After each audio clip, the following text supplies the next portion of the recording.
નમસ્કાર. આદર્શ એજ્યુકેશન સોસાયટીમાં આપ સર્વનું હાર્દિક સ્વાગત છે. વિષય વિજ્ઞાન અને ટેકનોલોજી, ધોરણ 10.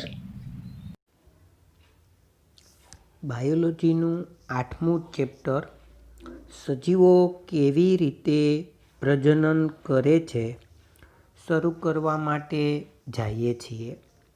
આ ચેપ્ટરના એસએસસી બોર્ડની અંદર 6 ગુણ ફાળવેલા છે.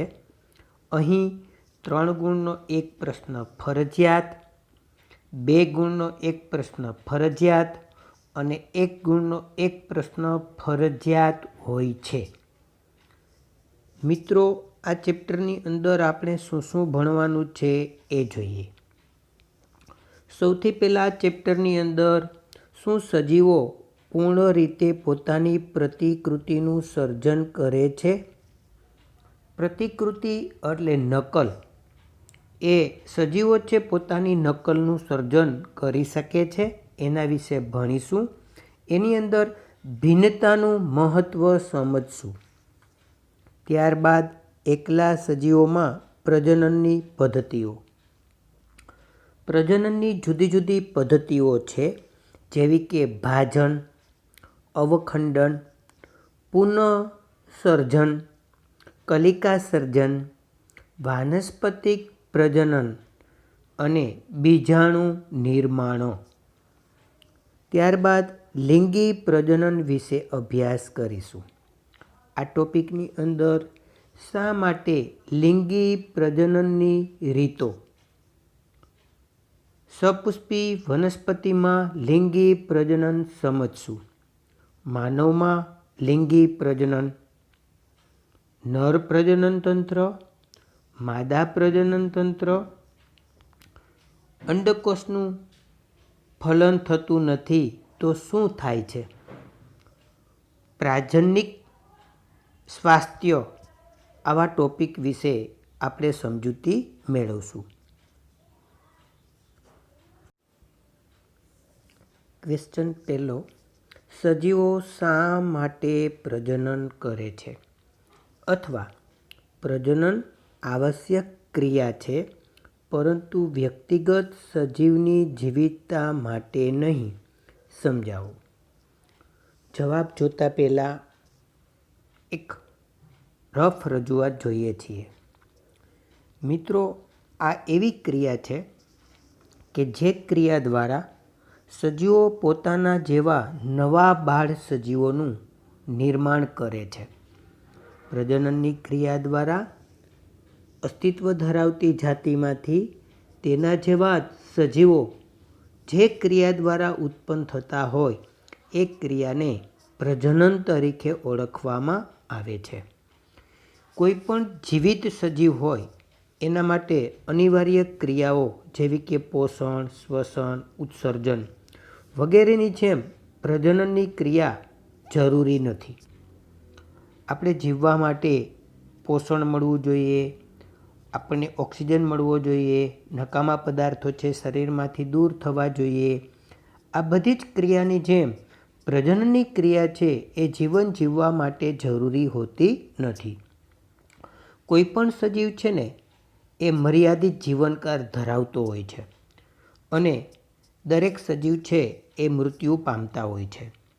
સજીવો પોતાના જીવનકાળ દરમિયાન પ્રજનન દ્વારા પોતાના જેવી જ નવી સંતતિનું નિર્માણ કરે છે. જીવિત સજીવો આ ક્રમ ચાલુ રાખે છે. પ્રજનન દ્વારા દરેક જાતિના નવા બાળ સભ્યો ઉમેરાતા રહે છે. જો નવા બાળ સભ્યો પ્રજનનની ક્રિયા દ્વારા ઉમેરાતા હોય તો જીવ સાતત્ય છે એ જળવાઈ રહેતું હોય છે. એટલે કે જીવ સાતત્યને પ્રજનનની ક્રિયા છે એ સલામત બનાવે છે.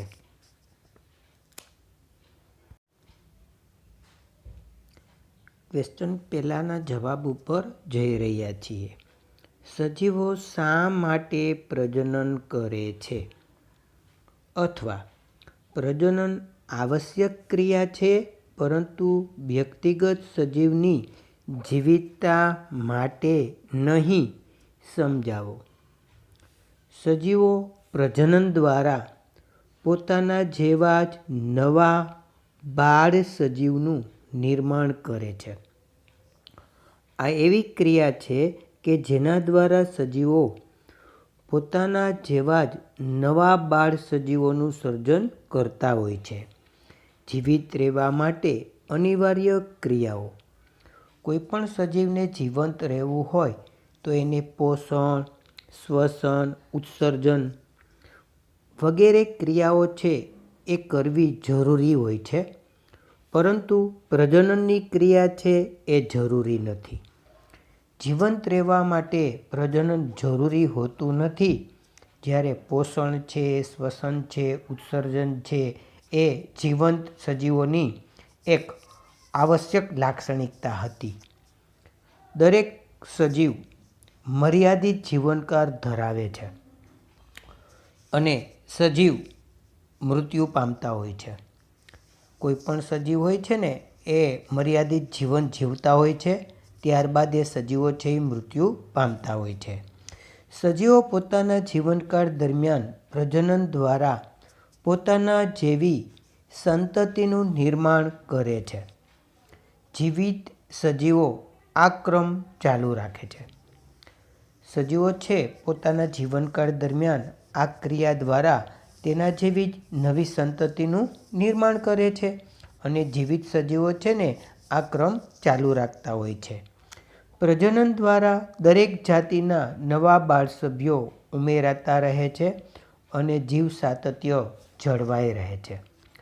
જો આ ક્રિયા દ્વારા દરેક જાતિમાં નવા સજીવો ઉમેરાતા જતા હોય તો પ્રજનનની ક્રિયા છે એ જીવ સાતત્યને સલામત બનાવે છે.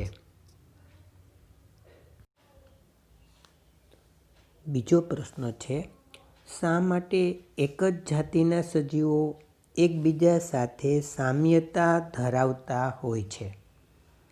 પ્રશ્નની રફ રજૂઆત જોઈએ છીએ.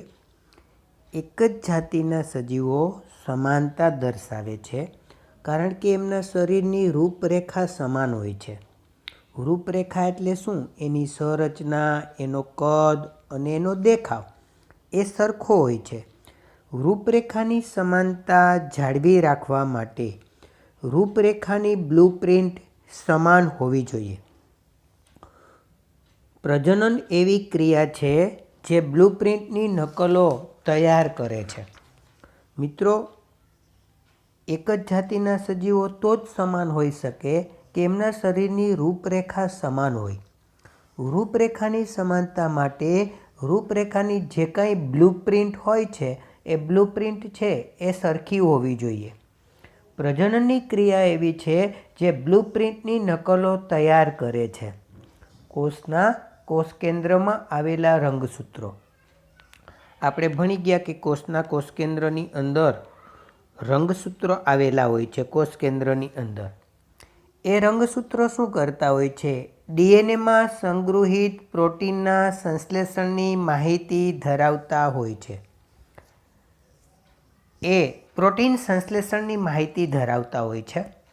જો આ માહિતીમાં ફેરફાર થાય ને તો પ્રોટીન બદલી જાય અને પ્રોટીન બદલી જાય ને તો રૂપરેખા બદલી જાય. એક જ જાતિના સજીવોમાં તે જાતિનું ડીએનએ અને તે માહિતી પ્રમાણે જ પ્રોટીનનું નિર્માણ થતું હોય છે. માટે એક જ જાતિના સજીવોમાં સમાનતા જોવા મળે છે.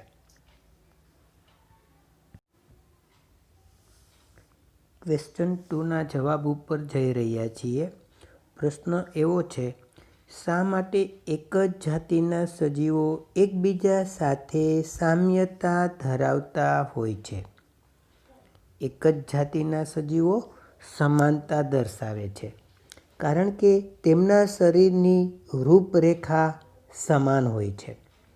શરીરની રૂપરેખાની સમાનતા જાળવી રાખવા માટે રૂપરેખાની બ્લુપ્રિન્ટ સમાન હોવી જોઈએ. પ્રજનન એક એવી ક્રિયા છે જે બ્લુપ્રિન્ટની નકલો તૈયાર કરે છે.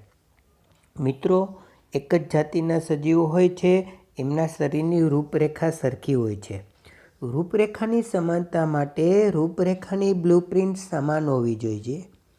પ્રજનનની ક્રિયા દ્વારા બ્લુપ્રિન્ટની નકલો છે એ તૈયાર થતી હોય છે. કોષના કોષ કેન્દ્રમાં આવેલા રંગસૂત્રો, આ કોષનું કોષ કેન્દ્ર છે એની અંદર રંગસૂત્રો આવેલા હોય છે.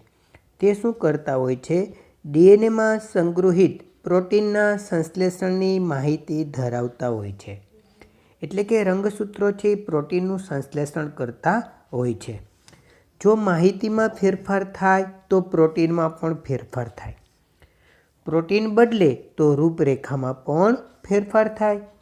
એક જ જાતિના સજીવોમાં તે જાતિનું ડીએનએ અને તે માહિતી પ્રમાણે પ્રોટીનનું નિર્માણ થતું હોય છે.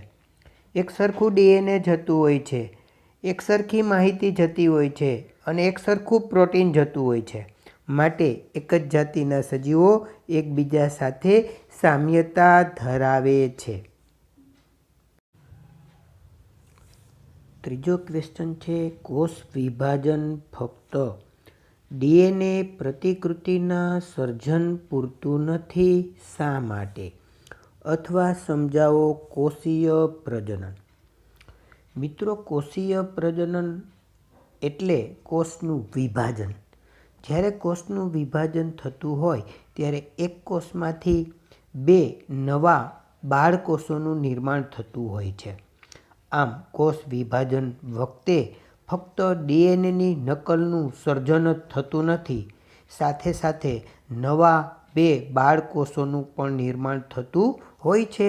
આથી કોષ વિભાજન ફક્ત ડીએનએ પ્રતિકૃતિના સર્જન પૂરતું નથી. જવાબ ઉપર જઈ રહ્યા છીએ. કોષીય પ્રજનન એટલે કોષ વિભાજન. જ્યારે કોષોની અંદર પ્રજનનની ક્રિયા થતી હોય ત્યારે કોષનું વિભાજન થતું હોય છે. પિતૃકોષ વિભાજન પામી બે બાળકોષોનું નિર્માણ કરે છે. અમીબાની અંદર એક પિતૃ અમીબા હોય છે. એ પિતૃ અમીબામાંથી બે બાળકોષો એટલે કે બે બાળ અમીબાનું સર્જન થતું હોય છે. આ એક કોષ વિભાજનની પ્રક્રિયા છે અને એના દ્વારા નવા બે બાળકોષોનું નિર્માણ થતું હોય છે. પ્રજનનની ક્રિયામાં ડીએનએ પ્રતિકૃતિનું સર્જન એ મૂળભૂત ઘટના છે. જ્યારે પ્રજનનની ક્રિયા થતી હોય ત્યારે ડીએનએની નકલ થતી હોય છે. આ એક મૂળભૂત ઘટના ડીએનએના નકલ કરવા માટેની છે. કોષો તેમની ડીએનએ પ્રતિકૃતિના નિર્માણ માટે વિવિધ રાસાયણિક ક્રિયાઓનો ઉપયોગ કરે છે. જ્યારે ડીએનએની નકલ થતી હોય ત્યારે કોષો છે વિવિધ રાસાયણિક ક્રિયાનો ઉપયોગ કરતા હોય છે. આ ક્રિયાના પરિણામે બે સમાન ડીએનએ પ્રતિકૃતિઓનું નિર્માણ થાય છે. જ્યારે પ્રજનનની ક્રિયા થતી હોય ત્યારે કોષ વિભાજન પામતો હોય એક કોષમાંથી મૂળ કોષ જેવા જ બે નવા બાળકોષો સર્જન થતા હોય તો આ ક્રિયાને પરિણામે બે સમાન ડીએનએ પ્રતિકૃતિનું નિર્માણ થતું હોય છે. આ બે ડીએનએ પ્રતિકૃતિના સર્જનની સાથે બીજી કોષીય અંગિકાનું પણ સર્જન થાય છે. બે નવા બાળકોષોની અંદર ડીએનએની તો નકલ થતી હોય છે, સાથે સાથે બીજી કોષીય અંગિકાનું પણ સર્જન થતું હોય છે. અંતે આ બે ડીએનએ પ્રતિકૃતિઓ તેમની સાથે કોષીય અંગિકાને લઈ બે સમાન બાળકોષોમાં અલગ પડે છે. છેવટે એ બંને કોષો છે જુદા પડે છે. કોષીય અંગિકાને લઈ બે સમાન બાળકોષોનું નિર્માણ થતું હોય છે. આ રીતે કોષ વિભાજન દ્વારા બે બાળકોષોનું નિર્માણ થાય છે. તેથી કોષ વિભાજન ફક્ત ડીએનએ પ્રતિકૃતિના સર્જન પૂરતું નથી.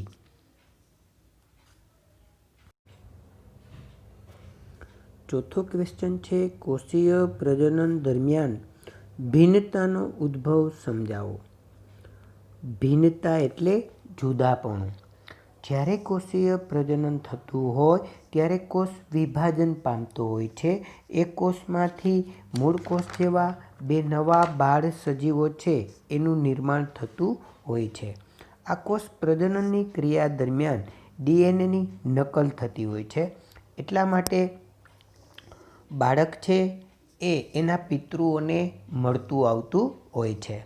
કેટલીક વખત કોષીય પ્રજનન દરમિયાન ડીએનએની નકલની અંદર ભૂલ રહી જતી હોય છે અને ભૂલને લીધે ભિન્નતા ઉદ્ભવે છે, એટલે કે જુદાપણું જોવા મળતું હોય છે.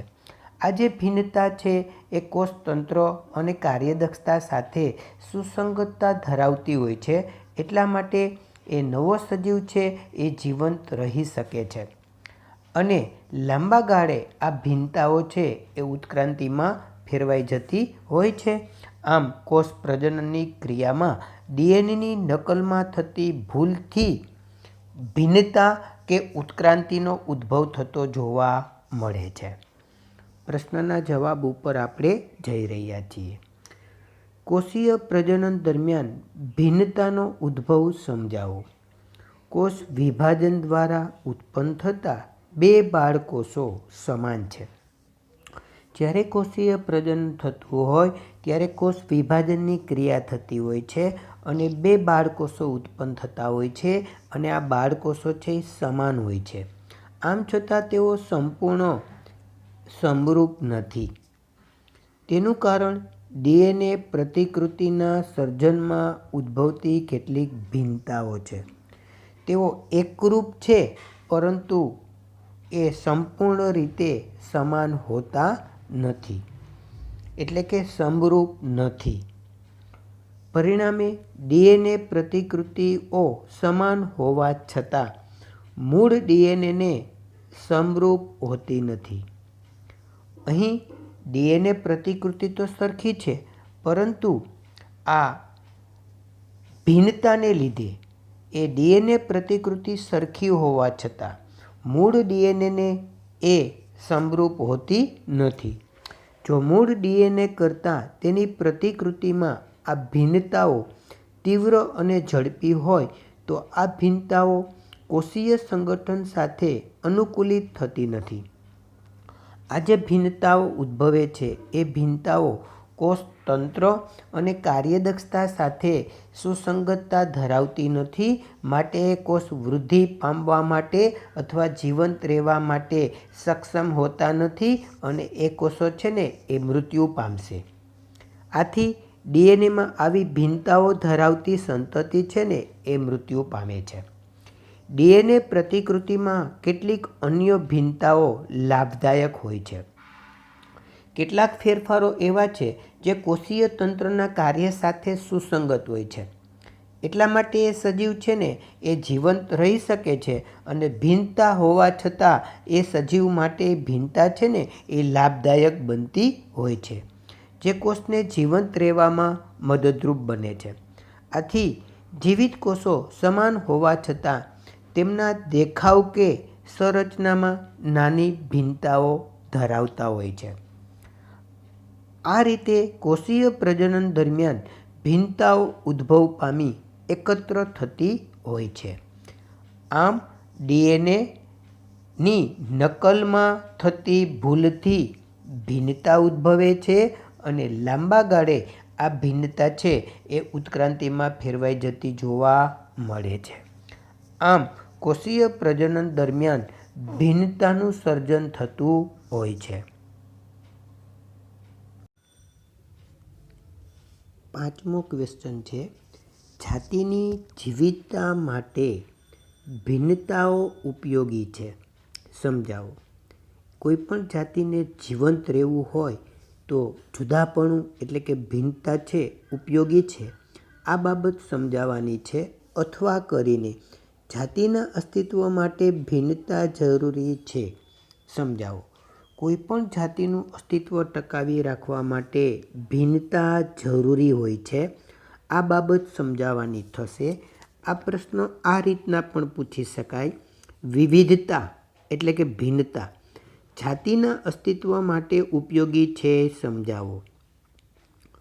વસ્તીના સજીવો હોય છે ને એ જીવન પદ્ધતિ અથવા નિવસન તંત્રમાં પ્રજનન કરતા હોય છે.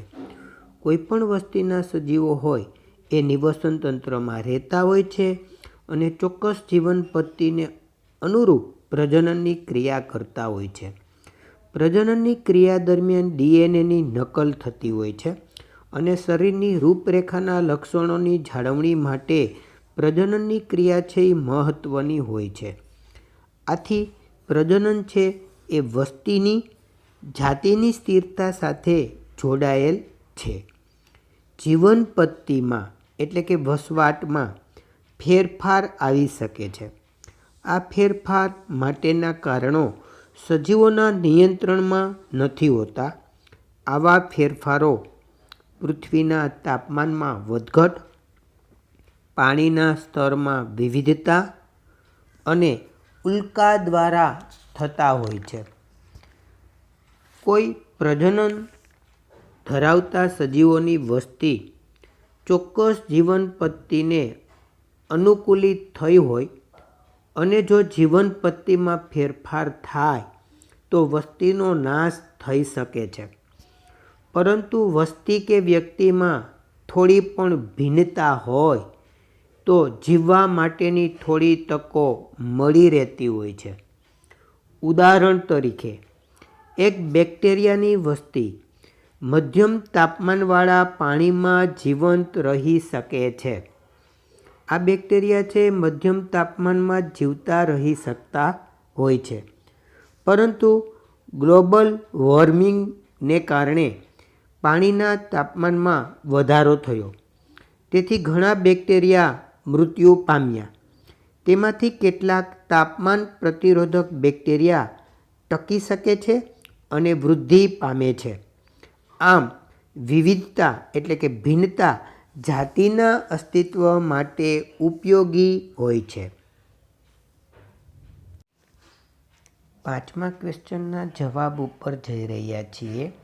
જાતિની જીવિતતા માટે ભિન્નતાઓ ઉપયોગી છે સમજાવો, અથવા જાતિના અસ્તિત્વ માટે ભિન્નતા જરૂરી છે સમજાવો. સજીવોની વસ્તી તેમની પ્રજનન ક્ષમતાનો ઉપયોગ કરી નિવસન તંત્રમાં વસવાટ પ્રાપ્ત કરે છે. સજીવો હોય છે એ નિવસન તંત્રમાં રહેતા હોય છે અને ચોક્કસ પ્રકારની પ્રજનન પદ્ધતિનો ઉપયોગ કરતા હોય છે. સજીવોની શરીર રચના અને બંધારણ જાળવી રાખવા માટે પ્રજનન દરમિયાન ડીએનએ પ્રતિકૃતિનું સાતત્ય ખૂબ મહત્ત્વનું છે. આ બાબત સજીવને તેમના વિશિષ્ટ વસવાટ માટે યોગ્ય બનાવે છે. જ્યારે સજીવો પ્રજનનની ક્રિયા કરતા હોય છે એ દરમિયાન ડીએનએની નકલ થતી હોય છે અને શરીરની રૂપરેખાના લક્ષણોની જાળવણી માટે એ પ્રજનનની ક્રિયા છે એ મહત્ત્વની બની રહેતી હોય છે. સજીવને તેમના વિશિષ્ટ વસવાટ માટે યોગ્ય બનાવતી હોય છે. આમ ચોક્કસ વસવાટમાં કોઈ જાતિની વસ્તીનું સ્થાયિત્વ એ પ્રજનનની ક્રિયા વડે જાળવી રાખવામાં આવે છે. વસવાટમાં થતા પરિવર્તન અથવા ફેરફાર સજીવોના નિયંત્રણમાં હોતા નથી. આજે વસવાટમાં ફેરફારો આવે છે એ સજીવોના અંકુશમાં હોતા નથી. જેમ કે પૃથ્વીના તાપમાનમાં ફેરફાર, પાણીના સ્તરમાં ફેરફાર, ઉલ્કાની અથડામણ કે અન્ય કોઈ નિવસન તંત્રમાં અસંતુલન વગેરે. ચોક્કસ પ્રકારના વસવાટમાં આવા કોઈ ફેરફાર વસ્તીના પ્રજનનક્ષમ સજીવોને અસર કરે છે. જો આવા સજીવો ચોક્કસ જીવન પદ્ધતિને અનુકૂળ થઈને રહેતા હોય, એકાએક પૃથ્વીના તાપમાનમાં વધઘટ થાય, પાણીના સ્તરમાં વિવિધતા થાય કે ઉલ્કા દ્વારા કોઈ ફેરફારો થાય તો એની અસર એ વસ્તીના પ્રજનનક્ષમ સજીવો ઉપર પડતી હોય છે. આ સ્થિતિમાં અસર પામેલી વસ્તીનો સંપૂર્ણ વિનાશ થવાની સંભાવના છે. જો આકસ્મિક આવા કારણોને લીધે એ સંપૂર્ણ વસ્તી છે એ નાશ પામવાની શક્યતા રહેલી છે. આમ છતાં વસ્તીના થોડા સજીવો કે જે ડીએનએના ભિન્નતાઓ ધરાવે છે તેમની જીવતા રહેવાની સંભાવના વધારે છે. વસ્તીના આ સજીવો છે એમાંથી કેટલાક સજીવો એવા હોય કે જેમના ડીએનએમાં ફેરફાર હોય તો ડીએનએની ભિન્નતાને લીધે એને જીવવા માટેની થોડી તકો મળતી હોય છે. ઉદાહરણ તરીકે જીવાણુ એટલે કે બેક્ટેરિયાની વસ્તી મધ્યમ તાપમાનવાળા પાણીમાં જીવંત રહે છે. જો વૈશ્વિક ઉષ્મીકરણ એટલે કે ગ્લોબલ વોર્મિંગને કારણે પાણીનું તાપમાન એ વધી જાય તો મોટાભાગના જીવાણુઓ મૃત્યુ પામે છે. પરંતુ કેટલાક તાપમાન પ્રતિરોધક જીવાણુઓ જીવિત રહી વૃદ્ધિ પામશે કારણ કે એની અંદર જુદાપણું હતું. આથી જીવિતતા માટે ભિન્નતાઓ ઉપયોગી છે. આમ વિવિધતા જાતિના અસ્તિત્વ માટે ઉપયોગી હોય છે. આપ સર્વ મારી સાથે જોડાયા તે બદલ આભાર.